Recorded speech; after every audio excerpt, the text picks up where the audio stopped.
আসসালামু আলাইকুম। প্রিয় শিক্ষার্থীরা, আশা করি সবাই ভালো আছো।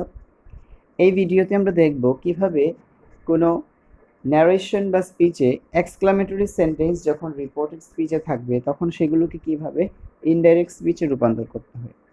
আমরা প্রথমে বলে দিচ্ছি, এক্সক্লামেটরি সেন্টেন্স হচ্ছে যে সেন্টেন্সগুলো আমাদের হৃদয়ের আকস্মিক যে আবেগ প্রকাশ করে, অর্থাৎ হতে পারে দুঃখ, বিস্ময় বা আনন্দ প্রকাশ করে, সেগুলোকে আমরা এক্সক্লামেটরি সেন্টেন্স হিসেবে জানি।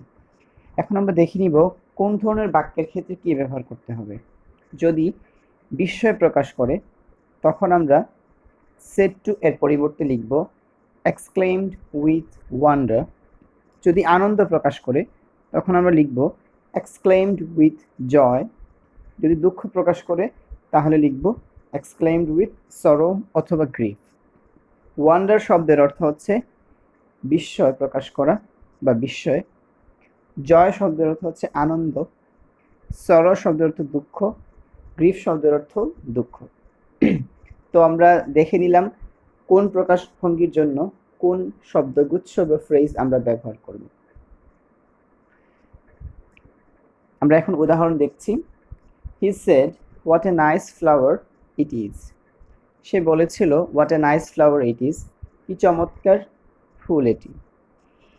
আমরা এখন দেখব যে what a nice flower it is এটি দিয়ে হয়তোবা যিনি বক্তা রয়েছেন তিনি আশ্চর্য বোধ করেছেন বা বিস্ময় প্রকাশ করেছেন, অথবা হতে পারে সেটি আনন্দ প্রকাশ করেছেন। আমরা দুটির যে কোনোটি ব্যবহার করতে পারি। আমরা যদি ধরে নিই তিনি বিস্ময় প্রকাশ করছেন ফুলের সৌন্দর্য দেখে, সেক্ষেত্রে আমরা এক্সক্লেইমড উইথ ওয়ান্ডার ব্যবহার করতে পারি।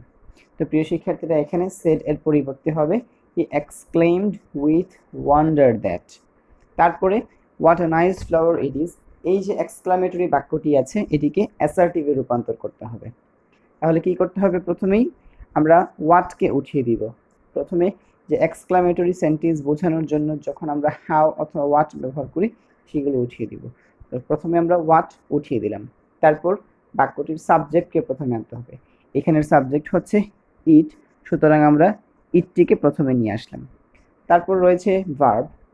ভার্বকে এখন আমরা ইজ নিয়ে আসবো। এখন দেখো, এখানে ইজ এর পরিবর্তে আমরা ওয়াজ ব্যবহার করছি। কেন ওয়াজ ব্যবহার করছি?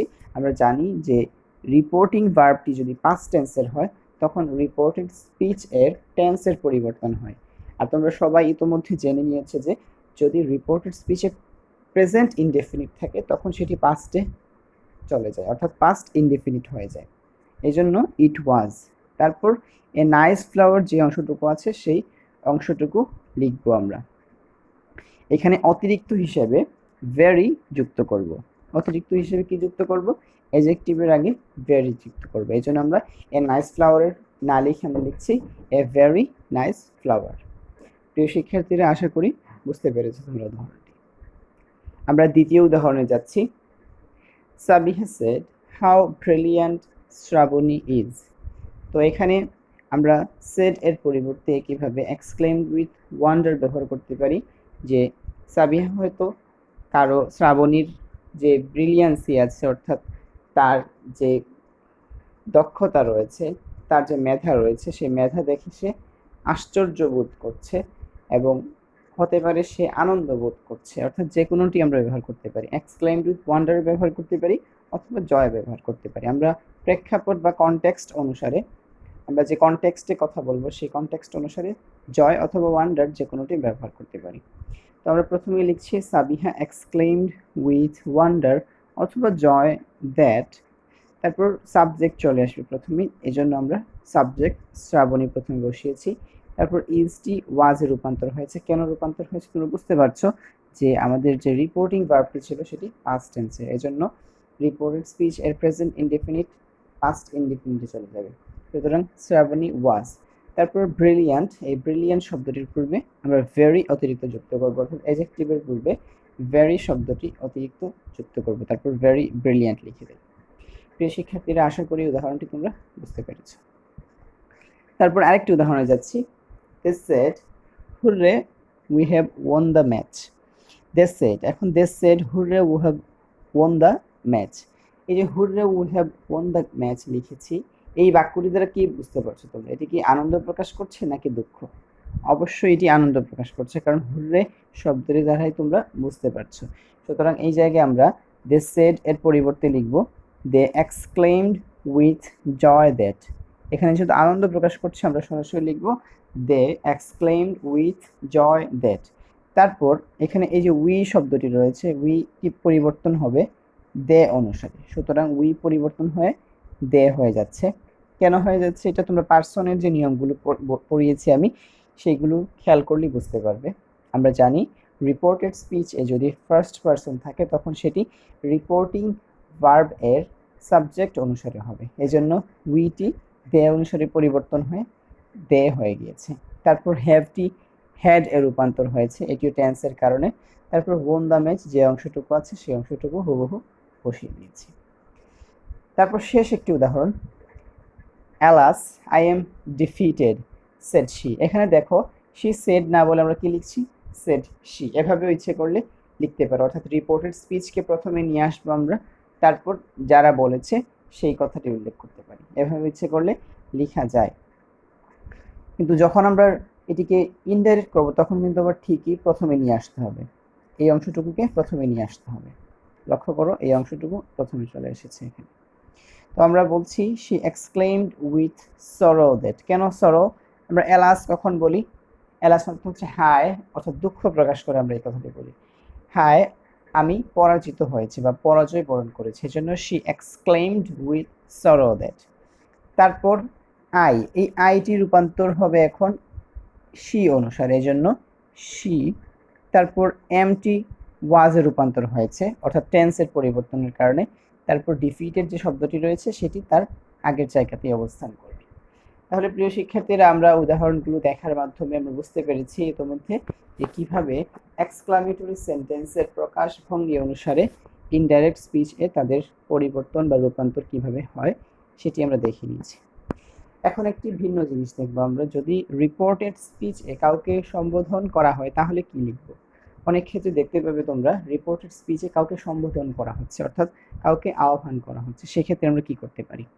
দেখো এখানে অ্যাড্রেসিং, তারপর যাকে অ্যাড্রেস করা হচ্ছে বা যাকে সম্বোধন করা হচ্ছে তার নাম আসবে, তারপর এজ শব্দটি বসবে এবং তারপরে কি বলে সম্বোধন করা হয়েছে সেই শব্দটি লিখতে হবে।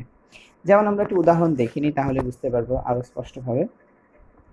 মারুফ সেড টু মি, মারুফ আমাকে বলেছিল, কাকে বলেছিল? আমাকে বলেছিল। Friend can I eat the mango, বন্ধু আমি কি আমটি খেতে পারি? তাহলে আমাকে ডেকেছে, কি বলে ডেকেছে? ফ্রেন্ড বলে ডেকেছে। সুতরাং আমি প্রথমে লিখতে হবে অ্যাড্রেসিং মি, অ্যাড্রেস করেছে কাকে? মি, অর্থাৎ আমাকে, এই জায়গাটিতে লিখবো। তারপর অ্যাজ, কি হিসেবে অ্যাড্রেস করেছে? বন্ধু হিসেবে অ্যাড্রেস করেছে, এজন্য আমরা লিখছি প্রথমে অ্যাড্রেসিং মি অ্যাজ ফ্রেন্ড, আমাকে বন্ধু হিসেবে ডেকে। তারপর দেখো can I eat the mango, এই অংশটুকু হচ্ছে একটি ইন্টারোগেটিভ সেন্টেন্স, এজন্য আমরা সেড টু এর পরিবর্তে লিখব মারুফ আস্কড মি, তারপর if he could eat the mango. এইটুকু আশা করি তোমরা বুঝতে পেরেছো। টেন্স এবং পার্সনের রূপান্তরগুলো তোমরা সহজেই বুঝে নেওয়ার কথা এখানে। তারপর আবারও বলে দিচ্ছি তোমাদেরকে হি কিভাবে আসলো। দেখো এই যে আই, এটি পরিবর্তন হবে মারুফ এর নাম্বার এবং পার্সন অনুসারে, এই জন্য আইটি মারুফ এর প্রোনাউন হিসেবে হি হয়েছে। তারপর লক্ষ্য করো কুড ইট, এই শব্দটি কিভাবে ক্যান থেকে কুড ইট হয়ে গেল। ক্যানটি কুড হয়েছে কারণ আমাদের রিপোর্টিং যে ভার্বটি আছে সেটি হচ্ছে পাস্ট টেন্সের। তো প্রিয় শিক্ষার্থীরা, আশা করি তোমরা এই উদাহরণটি বুঝতে পেরেছো। Addressing me as friend, Maruf asked me if he could eat the mango, কিভাবে এটি হয়েছে। তারপর আরেকটি উদাহরণ দেখে নিই। She said to the man sir please say it again, সে মানুষটিকে বলল স্যার দয়া করে এটি আবার বলুন। তাহলে দেখো সে মানুষটিকে একটা শব্দে বলে সম্বোধন করেছে, সেটি কি? স্যার বলে ডেকেছে। তাহলে প্রথমে আমরা বলবো addressing the man as sir, মানুষটিকে স্যার বলে সম্বোধন করে সে রিকোয়েস্টেড দ্য ম্যান, অর্থাৎ হিম, আমরা দ্য ম্যান না বলে হিমও বলতে পারি ইচ্ছে করলে। সে রিকোয়েস্টেড দ্য ম্যান, রিকোয়েস্ট কেন? দেখো সে এখানে বলেছে প্লিজ সে ইট এগেইন, এটি হচ্ছে একটি ইম্পারেটিভ সেন্টেন্স এবং এখানে রিকোয়েস্ট বোঝাচ্ছে। প্লিজ শব্দ দ্বারা আমরা সেটি বুঝতে পারছি, এই জন্য শি রিকোয়েস্টেড দ্য ম্যান অথবা হিম লিখতে পারো। তারপর টু সে ইট অ্যাগেইন, মূল ভার্বের পূর্বে টু যুক্ত করে আমরা বাকি অংশটুকু হুবহু লিখে রেখেছি। তো প্রিয় শিক্ষার্থীরা, আশা করি তোমরা বুঝতে পেরেছো কিভাবে অ্যাড্রেসিং, তারপর কাকে অ্যাড্রেস করা হয়েছে এবং অ্যাজ তারপর কি বলে অ্যাড্রেস করা হয়েছে, এটি লেখার মাধ্যমে আমরা এই ধরনের বাক্য লিখতে পারি। এখন আমরা এটি প্র্যাকটিস করব এবং তোমাদের জ্ঞাতার্থে বলতে চাচ্ছি যে তোমাদের পরীক্ষায় যে সাধারণত তোমাদের বার্ষিক পরীক্ষায় বা হাফ ইয়ারলি পরীক্ষায় যেই প্রশ্নগুলো যেভাবে আসে ন্যারেশন থেকে, সেটি হচ্ছে প্যাসেজ আকারে আসবে। তোমাদের বইয়েও অ্যাডভান্সড লার্নার্সে প্যাসেজ আকারে এগুলো দেয়া আছে এবং তোমাদেরকে পরীক্ষায় স্বাভাবিকভাবে যে পরীক্ষাগুলো হয় আমরা সেই পরীক্ষাগুলোতে প্যাসেজ আকারেই ন্যারেশন আসে। তো প্রথমে ন্যারেশন আসলে কি করতে হবে, পুরো প্যাসেজটি প্রথমে পড়তে হবে। আমরা তাহলে পুরো প্যাসেজটি পড়ে নিই। Ratul said to me, "Where are you going now?" "I am going to the stadium to watch a cricket match." "Do you want to go with me?" said I. Ratul said, "Yes." তো দেখো, প্রথমে Ratul said to me, Ratul আমাকে বলেছিল, "Where are you going now?" তুমি এখন কোথায় যাচ্ছ? তাহলে এইটুকু হচ্ছে রাতুলের বক্তব্য, এই পুরো অংশ হচ্ছে রাতুলের কথা। তারপরে আমি উত্তর করছি, সবাই লক্ষ্য করো, I am going to the stadium to watch a cricket match. Do you want to go with me? said I. এই যে দুটি বাক্য আছে, I থেকে শুরু করে said I পর্যন্ত, এই পুরো অংশটি হচ্ছে আমি বলেছি, said I। তাহলে এখানে অংশটুকু হচ্ছে আমার কথা। তারপর রাতুল আরেকটি কথা বলছে, সেটি কি? Ratul said yes। তাহলে দুইজনের মধ্যে কথোপকথন, প্রথমে রাতুল কথা বলেছে অর্থাৎ একটি প্রশ্ন করেছে, তারপর আমি উত্তর করলাম সেটি, তারপর আমি আরেকটি প্রশ্ন করলাম সে আমার সাথে যাবে কি না, তারপর রাতুল বলল হ্যাঁ যাব। তাহলে এই হচ্ছে প্যাসেজটি। আমরা দেখিনি প্রথমে কিভাবে এটিকে উত্তর করতে হবে। যেহেতু Ratul said to me where are you going now, Ratul আসলে এখানে প্রশ্ন করছে, সুতরাং প্রথমে আমরা লিখব Ratul asked me where I was going then. বাক্যটি আশা করি তোমরা বুঝতে পেরেছো কিভাবে নাম্বার এবং পার্সন এবং টেন্সের পরিবর্তন হয়েছে। তারপর দেখো, I am going to the stadium to watch A cricket match. এই কথাটি যেহেতু আমার, সুতরাং আমি এখানে বলবো আই রিপ্লাইড, আমি রিপ্লাই দিচ্ছি। এখন কিন্তু আর সেড লিখছি না, সেড না লিখে কি লিখছি আমি? I replied. কেননা তার প্রশ্নের উত্তর যেহেতু দিচ্ছি, এই জন্য আমি আই সেড না বলে কি লিখলাম? I replied that I was going to the stadium to watch A cricket match. তারপর দেখো, আমি এখনো কথা বলছি, অর্থাৎ আই যে ব্যক্তিটি রয়েছে, মানে আমি, আই প্রোনাউনটি দ্বারা আমাকে বোঝাচ্ছি, সুতরাং আবারও আমি কথা বলছি, do you want to go with me? তুমি কি আমার সাথে যেতে চাও? এজন্য আমি বলছি এখানে আই আস্কড হিম, অর্থাৎ রাতুলকে, if he wanted to go with me. এটুকু আশা করি বুঝতে পেরেছো। তারপর দেখো একেবারে শেষ বাক্য, রাতুল সেড ইয়েস, রাতুল বলল হ্যাঁ। এভাবে যদি কেউ ইয়েস দ্বারা উত্তর করে তখন তোমাদের কি করতে হবে? দেখো, Ratul replied in the affirmative, replied in the affirmative, অর্থাৎ ইয়েস থাকলে বলতে হবে ইন দ্য অ্যাফার্মেটিভ। রাতুল যদি এখানে বলতো নো, তখন আমরা লিখতাম ইন দ্য নেগেটিভ। তাহলে ইয়েস যদি লিখি তাহলে আমরা লিখতে হবে ইন দ্য অ্যাফার্মেটিভ, যদি নো থাকে তখন লিখতে হবে ইন দ্য নেগেটিভ। তো রাতুল যেহেতু যাবে, অর্থাৎ তার সম্মতি রয়েছে, সুতরাং আমরা বলতে পারি Ratul replied in the affirmative, অর্থাৎ রাতুল হ্যাঁ বোধক উত্তর দিল। প্রিয় শিক্ষার্থীরা, আশা করি এই প্যাসেজ ন্যারেশনটি তোমরা বুঝতে পেরেছো এবং তোমাদের পরীক্ষায় প্যাসেজ ন্যারেশনই স্বভাবত এসে থাকে। তোমাদের পরীক্ষায় আরেকটি বলে রাখছি, তোমাদের পরীক্ষায় এখানে অপশন থাকবে, যদি চেঞ্জিং সেন্টেন্স আসে তখন ন্যারেশন আসবে না, আর যদি ন্যারেশন আসে তখন চেঞ্জিং সেন্টেন্স আসবে না। কিন্তু আমরা দুটি শিখব এবং দুটি ভালো করে আয়ত্ত করব। ইতোমধ্যে তোমাদেরকে আমি বিগত ক্লাসগুলোতে চেঞ্জিং সেন্টেন্স শিখিয়েছি, কিভাবে চেঞ্জিং সেন্টেন্স করতে হয়, সুতরাং সেগুলো শিখে রাখবে, আয়ত্ত করবে, এবং আজকে ন্যারেশনও তোমাদেরকে দেখিয়ে দিলাম। থিংস টু বি রিমেম্বার, আমরা ন্যারেশন করার ক্ষেত্রে যে বিষয়গুলো খুবই গুরুত্বপূর্ণ, যেগুলো খেয়াল করতে হবে, তা হলো change all the reported speech into assertive. সবসময় খেয়াল করবে, যখনই কোনো রিপোর্টেড স্পিচ যেই ধরনের বাক্যেরই হোক না কেন, সবগুলোকে অ্যাসার্টিভে রূপান্তর করতে হবে যখন আমরা সেগুলোকে ইনডাইরেক্ট স্পিচ করব। Change the tense of the reported speech if the reporting verb is in the past. যদি রিপোর্টিং ভার্বটি পাস্ট টেন্সের থাকে তখনই আমাদের রিপোর্টেড স্পিচ এর যে টেন্স রয়েছে সেই টেন্সটির পরিবর্তন হতে পারে। আর কখন কোন টেন্স কোন অবস্থায় যাবে সেটি ইতোমধ্যে তোমাদেরকে আমি জানিয়ে দিয়েছি এবং তোমরা সেগুলো দেখেছো। তৃতীয় হচ্ছে change the person of the reported speech if necessary. যদি রিপোর্টেড স্পিচ এর পার্সনের পরিবর্তন করতে হয় সেই ক্ষেত্রে পার্সনের পরিবর্তন করতে হবে।